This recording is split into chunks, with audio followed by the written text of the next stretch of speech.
ሰው ከሌላው ፍጥረት በተለየ መልኩ ለምን ዓላማ ነው የተፈጠረው ነው አሁን ዋናው ጥያቄ። በህይወት የሚኖር አጋሮቹ ብዙ አይነት ከሆኑ እነሱም በህይወት የሚኖሩ ከሆነ እጽዋትም በህይወት የሚኖሩ ከሆነ ሰው ምን የተለየ ዓላማ አለው ወደዚህ ምድር የመጣበት? መብላት መጠጣት ከሆነ እንስሶች ይበላሉ፣ ይጠጣሉ፣ ይጋሩናል ማለት ነው።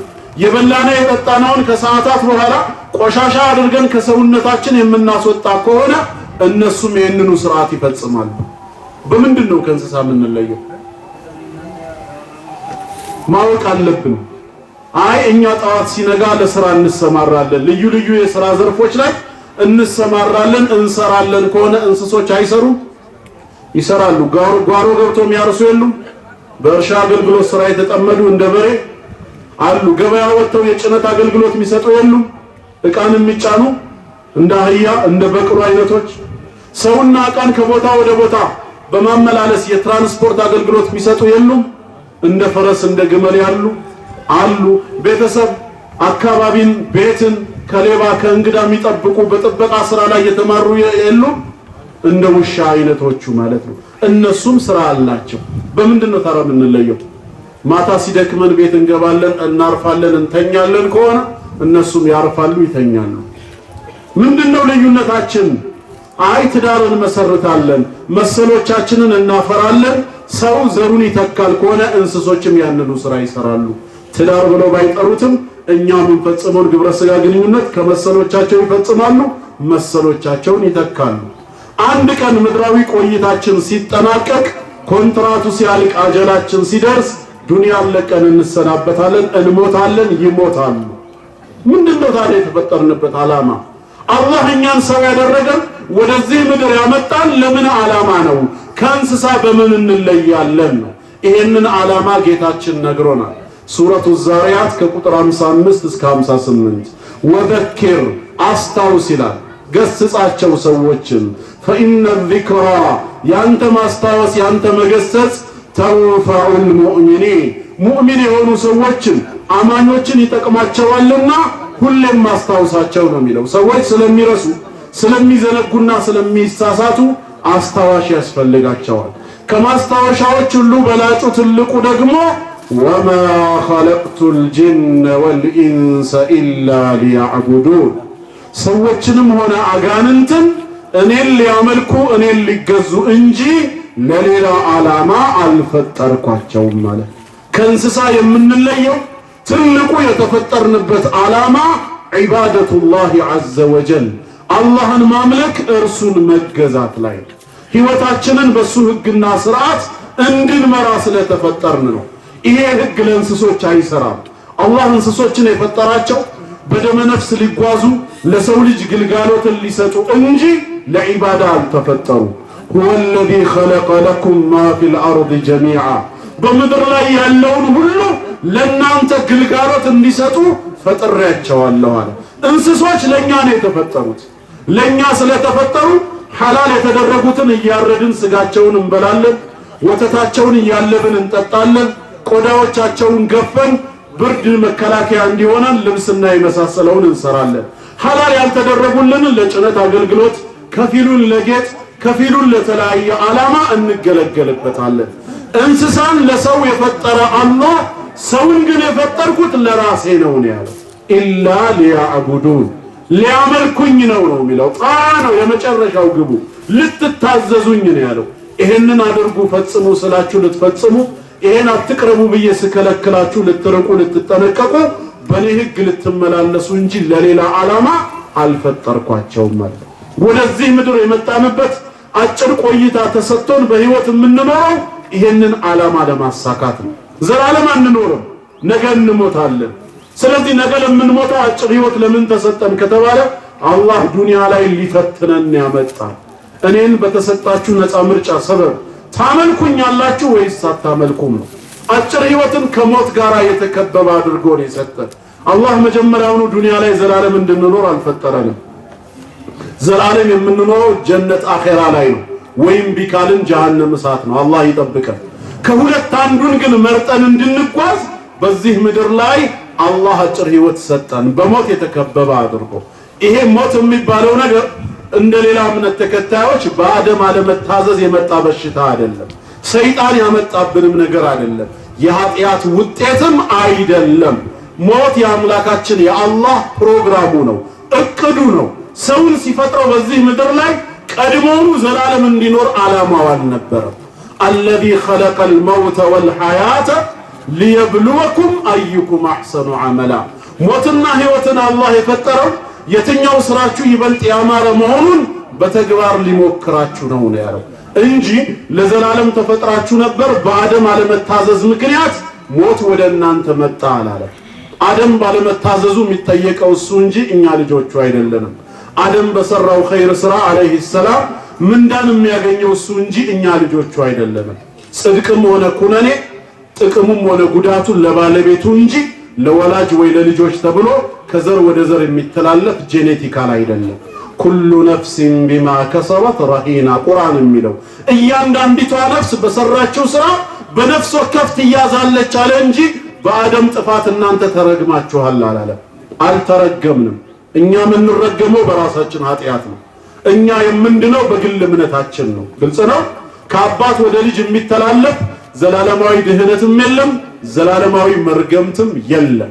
በሰዎች መልካምነት በሰዎች ታዛዥነት ምድራዊ በረከት ሊኖር ይችላል። ልክ እንደዛው በአንድ ቤት ውስጥ በግለሰቦች ኃጢአት ምክንያት ቤቱ ላይ በረከት ሊነሳ ይችላል። የመዳንና የመጥፋት ጉዳይ ግን በግል ጫንቃችን ላይ ብቻ ያለ ነው። ስለኔ የሚድን ወይም የመዳንን መንገድ የሚተገብርልኝ ሌላ ሰው የለም። ስለኔ ሌላ ሰው በሰራው ኃጢአት ልጠፋ አልችልም። ቁርአን እንደሚያስተምረው ወአለይሰ ሊልኢንሳኒ ኢላ ማ ሰዓ ሰው በራሱ የለፋው የሮጠለት እንጂ ሌላ የለውም ነው። መልካምም ይሁን መጥፎ በነፍስ ወከፍ ነው የምንያዘው። ለምን? ለእያንዳንዱ ሰው አላህ ምንን ሰጥቷል? ነፃ ፈቃድን ሰጥቷል። አደምና ሐዋ አለይሂም ሰላም አትብሉ የተባሉትን የዛፍ ፍሬ በሸይጣን አሳሳችነት ወስደው ሲበሉ በወቅቱ ነበራችሁ እንዴ? ከበሉት ፍሬ ደርሷቸዋል? እንዲበሉስ ተባብራቸዋል? አይታቸዋል? ሰምታቸዋል? ምን ማለት ነው ታዲያ? ባላያችሁት፣ ባልሰማችሁት፣ ባልተባበራችሁት፣ ባልነበራችሁበት ድርሻ በሌላችሁ ነገር ሁለቱ ላጠፉት ጥፋት እርግማኑን እናንተ የምትቀበሉት። ለዛውም ጌታችን ከፍትሃዊነትም በላይ ቸር አምላክ ነው እየተባለ ፍትህ እኮ ተመጣጣኝ ዋጋ መክፈል ነው። አላህ ግን ከተመጣጣኝነትም በላይ ትርፍን የሚከፍል ጌታ ነው። እንዲህ አይነቱ ጌታ ሁለቱ ወላጆች አደምና ሐዋ አለይሂም ሰላም ባጠፉት ጥፋት እኛ ዘሮቹን ይረግማል ተብሎ ይታሰባል? ምን አይነት አስተምህሮ ነው? አንድ ሰው ባጠፋው ጥፋት የዓለም ሰው ሁሉ ተረገመ፣ እንዲሞት ተደረገ። ስህተት ነው። ሞት በአደም አልመጣ። አደም ለኛ ሞት አላወረሰልን። አደም በራሱ ጥፋት ከተጠየቀ ራሱ ነው። ቁርአን እንደሚያስተምረው ግን ተውበት አድርጓል ከባለቤቱ ጋር ወደ አላህ ንስሐ ገብቷል። አላህ ይቅር ብሏቸዋል። ታዲያ ለምን እንሞታለን? የምንሞተው የኃጢአት ዋጋ ሆኖ ሳይሆን ወደ አኼራ መሸጋገሪያ ድልድይ ነው። መጪውን ዓለም የምንቀበልበት የሰርተፊኬቱ ቀን የሚመጣው በሞት በኩል ስናልፍ ነው። ሞት ቅጣት አይደለም። ሞት መርገምት አይደለም። ሞት ምንድነው? እረፍት ነው። መሸጋገሪያ ድልድይ ነው። ተግባብተናል።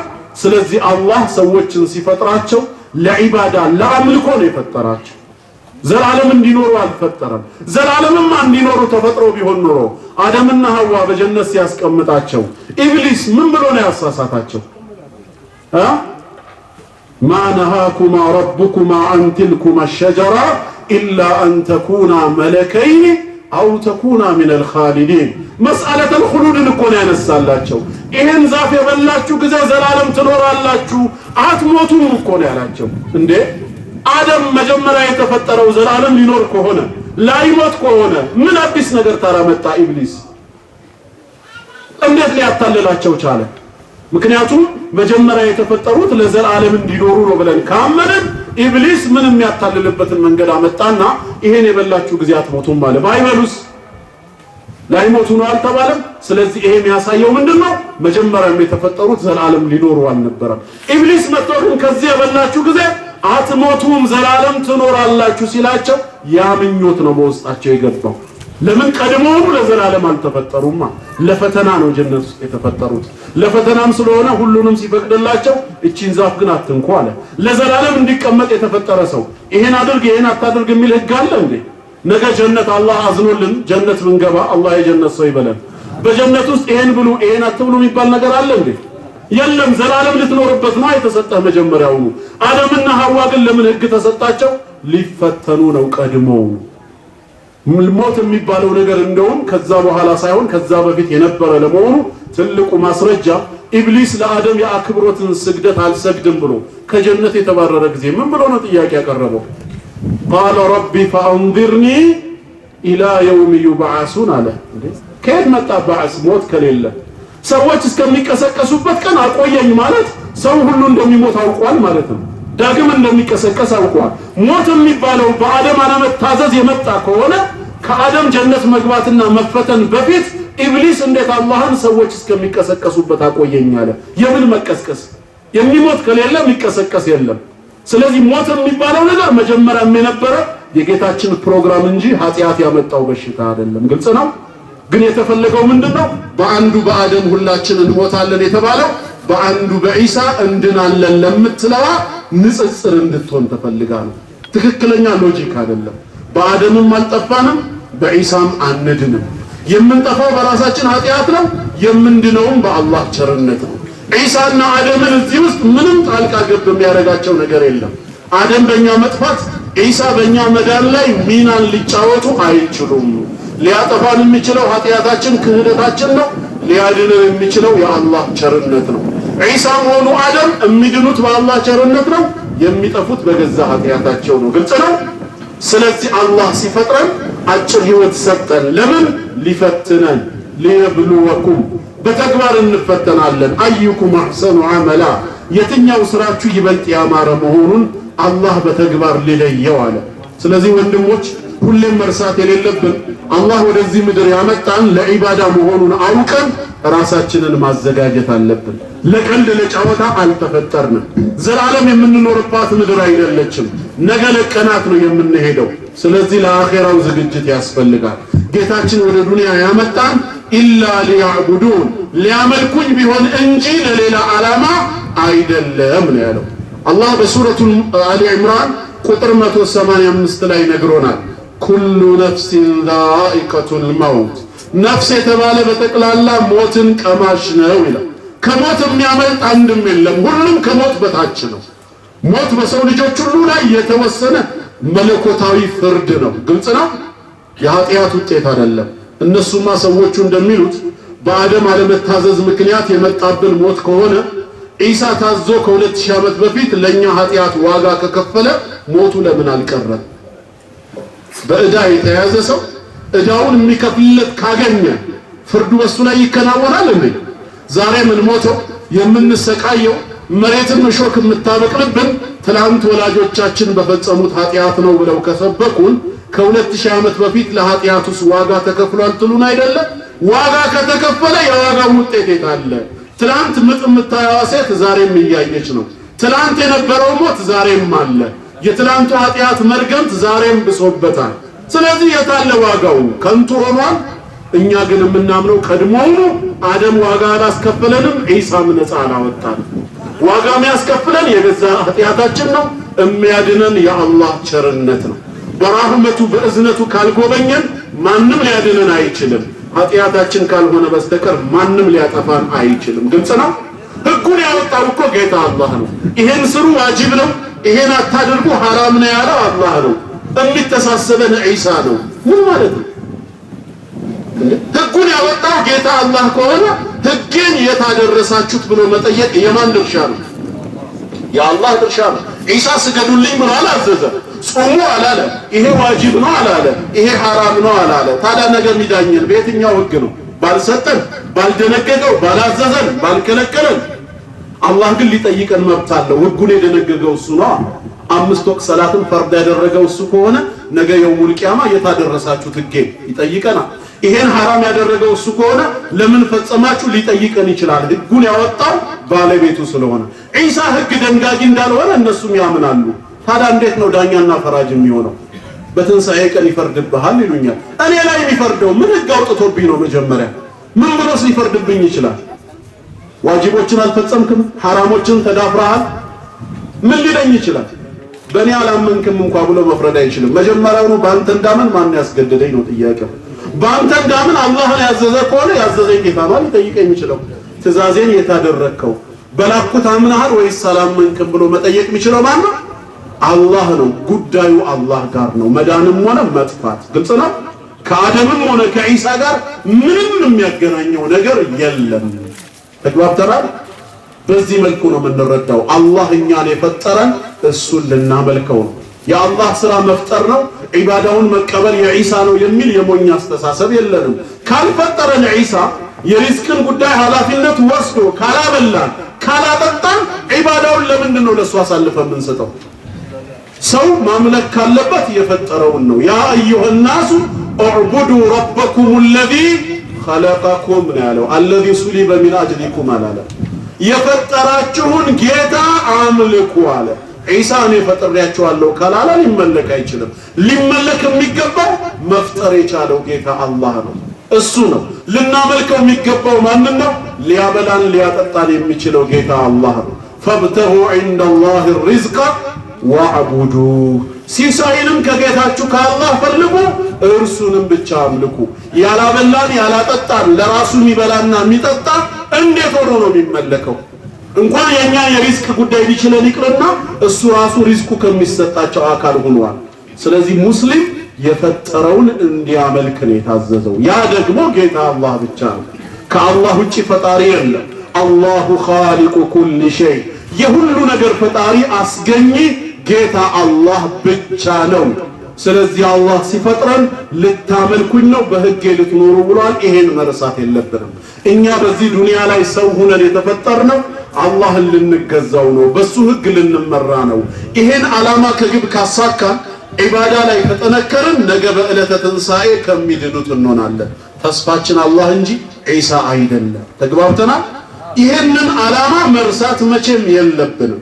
ነቢያችን አለይሂ ሰላቱ ወሰላም በሐዲስ የነገሩን ይሄንን ነው። ሙዓዝ ኢብኑ ጀበል ረዲየላሁ ዐንሁ ኩንቱ ሪድፈ ረሱሊላሂ ሰለላሁ ዐለይሂ ወሰለም ዐላ ሒማሪን ይላል።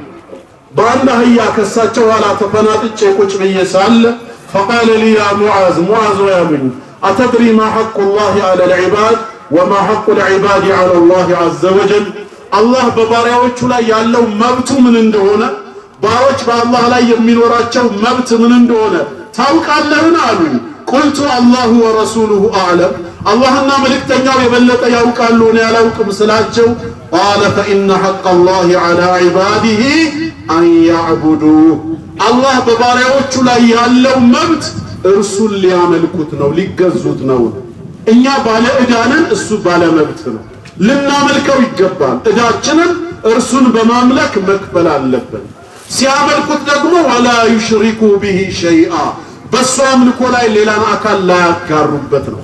ከመላእክት፣ ከነቢያት፣ ከጻድቃን፣ ከሰማዕታት፣ ከሙታን፣ ከአጋንንት፣ ከግዑዛን ፍጥረት ከየትኛውም በኩል በአላህ አምልኮ ላይ ሳያጋሩ ብቻውን ሊያመልኩት ነው። ለምን? ሲፈጥር ብቻውን ነው የፈጠረው። ያገዘው ያማከረው አፈር ውሃ ጭቃ ያቀበለው ማንም የለም። በራሱ ዕውቀት በራሱ ጥበብ ሰውን ብቻውን ከፈጠረ የሪዝቁን የሲሳይን ጉዳይ ኃላፊነት ወስዶ ብቻውን ከመገበ ካበላ ሲመለክም ብቻውን ሊመለክ ነው የሚፈልገው። ማጋራትን አይወድምና ይሄ በእናንተ ላይ ያለኝ መብቴ ነው ነው ያለው አላህ። በመብቴ ጉዳይ ጠይቃችኋለሁ፣ ባለ ዕዳ ናችሁ እያለን ነው። ወሐቁል ዒባዲ ዐለ ላሂ ዐዘ ወጀል፣ እኛ ባሮች ደግሞ አላህ ላይ የሚኖረን መብት ምንድነው? አላ ዩዐዚበ መን ላ ዩሽሪኩ ቢሂ ሸይአ፣ በሱ አምልኮ ላይ ምንም ሳናጋራ በብቸኝነት ካመለክነው በጀሃነም እሳት ላይቀጣን ነው። ስለዚህ ትልቁ ተስፋችን መዳናችን አላህን በማምለክ ህጉን በመጠበቅ ላይ የተካሄደ ነው። ዒሳ ሊያድነንም ሊያጠፋንም አይችልም። እንዳያድነን ህግ አላወጣልንም፣ እንዳያጠፋን የሱን ህግ አልጣስንም። ህጉን ሳንጥስ እንዴት አድርጎ ሊያጠፋን ይችላል? እንዴት ሊቀጣን ይችላል? ማዳን የሚችለው አላህ ነው፣ ሊያጠፋንም የሚችለው አላህ ነው። ግልጽ ነው። ምክንያቱም ጌታችን የሚያድን ብቻ ሳይሆን የሚገድልም ጭምር ነው። ዒሳ ያድናል እያሉ ሁሌ ይሰብካሉ። ይገላል ሲሉ ሰምታችሁ ታውቃላችሁ? ለምንድን ነው የማይገላው? የሚያድነው እሱ ከሆነ። አላህ ግን ዩሕዪ ወዩሚት፣ ሕያው ያደርጋል፣ ያድናል፣ ይገድልማል ይላል። አላህ በሞት ላይ ብቻ ሳይሆን በህይወትም ላይ ስልጣን አለው። ከፈለገ መንጠቅ መግደል ይችላል፣ ከፈለገ ማዳን ማስነሳት ይችላል። የሁለቱም ባለቤት ነው። የፈጠረን አላህ ነው። ህግ ያወጣው እሱ ነው። ነቢያትን የላከው እሱ ነው። ሊመለክ የሚገባው እርሱ ብቻ ነው። ይሄ ነው እስልምና የሚያስተምረው። ከአላህ ውጪ የሚመለክ ሌላ አካል ሊኖር አይገባም። እርሱን ካመለክን ከተገዛን ነገ ከሞት በኋላ ስንነሳ ዘላለም ጀነትን እንወርሳለን። ስለዚህ ለምን ተፈጠርን ዱንያ ላይ ለሚለው ጥያቄ ዋናው መልስ አላህ ልናመልክ እርሱን ልንገዛ ነው። ይሄን መርሳት የለብንም። ግልጽ ነው። ሶስተኛውና የመጨረሻው ጥያቄ ወዴት ነው የምንሄደው? ህይወት የሚባለው ነገር መጨረሻው ሞት ብቻ ነው ወይስ ከሞት በኋላ ዳግም መቀስቀስ አለ? ከተቀሰቀስንስ እዛ ምንድነው የሚጠብቀን? እኛስ ከወዲሁ ማድረግ ያለብን ዝግጅት ምንድነው ለረጅሙ ጉዞ? ይሄንንም ማወቅ አለብን። አላህም በቃሉ ነግሮናል። ከሞት በኋላ ህይወት እንዳለ ለሚጠራጠሩ ሰዎች በብዙ የቁርአን ክፍል መልስን ሰጥቷቸዋል። ከነዛ መልሶቹ መካከል አንዱ በሱረቱ አልቂያማ ቁጥር 36 ጀምሮ ያለው አላህ ምን ይላል? አያሕሰቡ ልኢንሳኑ አን ዩትረከ ሱዳ፣ የሰው ልጅ ዝም ብሎ በልቅ መተውን ያስባል እንዴ? ከተፈጠረ በኋላ ህግና ስርዓት ሳይበጅለት እንደ እንስሳ በደመ ነፍስ የሚኖር ከሞተ በኋላ ዳግም የማይቀሰቀስ በጌታው ፊት ቆሞ ጌታው ማይተሳሰበው ሂሳብ የማያደርገው መሆኑን ይገምታል እንዴ? እንዲህ አይነት ግምት ካለው ትላንት ከየት እንደመጣ ማወቅ ስላለበት አለም የኩኑ ኑጥፈተን ሚን መኒይ ዩምና፣ መጀመሪያ በማህፀን ውስጥ የሚፈሰስ የሆነ የፍትወት ጠብታ መሆኑን ዘነጋው እንዴ ይላል። ከየት እንደመጣ ያስተውላል። ነገ እንደሚቀሰቀስ ማረጋገጥ ከፈለገ ትላንት ምን እንደነበር ይመልከት። በእናት ማህፀን ውስጥ የሚፈሰስ የሆነ የፍትወት ጠብታ እኮ ነበር መነሻው። ثم كان علقة፣ ከዛም የረጋ ደም ሆነ። فخلق فسوى፣ ሰው አድርጎ ፈጠረው፣ ፍጥረቱንም ማስተካከለ። فجعل منه الزوجين الذكر والأنثى፣ ከዚሁ የፍትወት ጠብታ ሁለት ጥንዶችን ወንድና ሴት አድርጎ አላህ ፈጠረ። ይህንን መፍጠር የቻለ አላህ አለይሰ ذلك፣ ታዲያ አይደለም እንዴ بقادر على أن يحيي الموتى፣ ከሙታን ዓለም ከመቃብር ውስጥ እነዚህን ሙታን ዳግም ሕያው በማድረግ ቻይ አይደለም? አላህ ቢከብደው የሚያቅተው ነገር ቢሆን ኖሮ መጀመሪያ መፍጠሩ ነበር እንጂ የሚያቅተው መቃብር ዓለም የተኛን ያንቀላፋን ሰው መቀስቀስ እንዴት ይከብደዋል አለ። የመጀመሪያው መፍጠር ካልከበደው ከሌለንበት ዓለም ሲያመጣን ምንም ካልቸገረው ካለንበት መቃብር ከእንቅልፋችን መቀስቀስ እንዴት ይከብደዋል? ግልጽ ነው። ይሄንን ማድረግ የቻለ አላህ ኋላ በመመለሱ ላይ ቻይ ነው። ወሊድ ኢብኑ አልሙጊራ ሙሽሪኩ ማለት ነው ነቢያችን አለይሂ ሰላቱ ወሰላም ዘንድ የበሰበሰ የሬጣ አጥንት በእጁ ይዞ እንዲየፈረፈረ መጥቶ ሙሐመድ ወይ ይሄንን ነው አላህ ይቀሰቅሰዋል ብለህ የምትሞግተው አላቸው። ኬሚካል ቼንጅ ሆኖ ከተቀየረ በኋላ ሬሳ እንዴት ይመለሳል ነው እኮ ጥያቄው። እሳቸው ምን አሉት? አዎ አላህ ይገልሃል፣ ይቀሰቅሰሃል፣ ጀሃነም እሳትም ይከተሃል አሉት። ከሃዲ ነበርና ጌታችን የቁርአን አንቀጹን አወረደ። ወضرب لنا مثلا፣ በእጁ በያዘው የበሰበሰ የሬሳ አጥንት እየፈረፈረ ሙታንን እንደማናስነሳ ለኛ ምሳሌ ያደረገልን ይላል። በዚህ በያዘው ነገር ወነሲየ ኸልቃ፣ ትላንት ከምን እንደተፈጠረ አፈጣጠሩን ረሳ።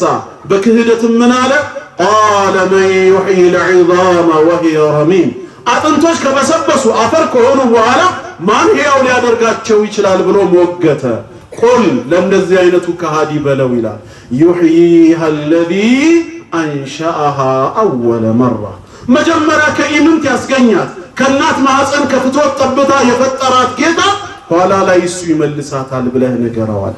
ጉዳዩ የሚከብድ ቢሆን ኖሮ መፍጠሩ ነበር ለአላህ የሚከብደው። መጀመሪያ ላይ ያልከበደው ጌታ ኋላ መመለስ እንዴት ይከብደዋል እያለ ነው። ስለዚህ ለአላህ እኛን ከመቃብር ዓለም መቀስቀስ አይከብደውም። ወዴት ነው የምንጓዘው ካልን ወደ አላህ ነው የምንሄደው።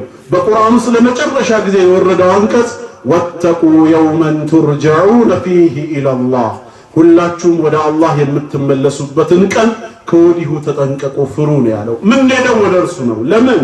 ثم توفى كل نفس بما كسبت፣ እያንዳንዲቷ ነፍስ በሰራችው ስራ ልክ ምንዳዋ ዋጋ ተሞልቶ ይሰጣታል። ወሁም ላ ዩظለሙን፣ አይበደሉም በዛ ቀን ይላል። ስለዚህ ወንድሞች የኛ ጉዟችን አኼራ ከሆነ ከወዲሁ ዝግጅታችን ምን መሆን አለበት? አኺራ መሆን አለበት። አላህ በሰጠን በዱንያ ኒዕማ በሀብቱም በእድሜውም በጤናውም አኺራችሁን ፈልጉ ነው ያለው።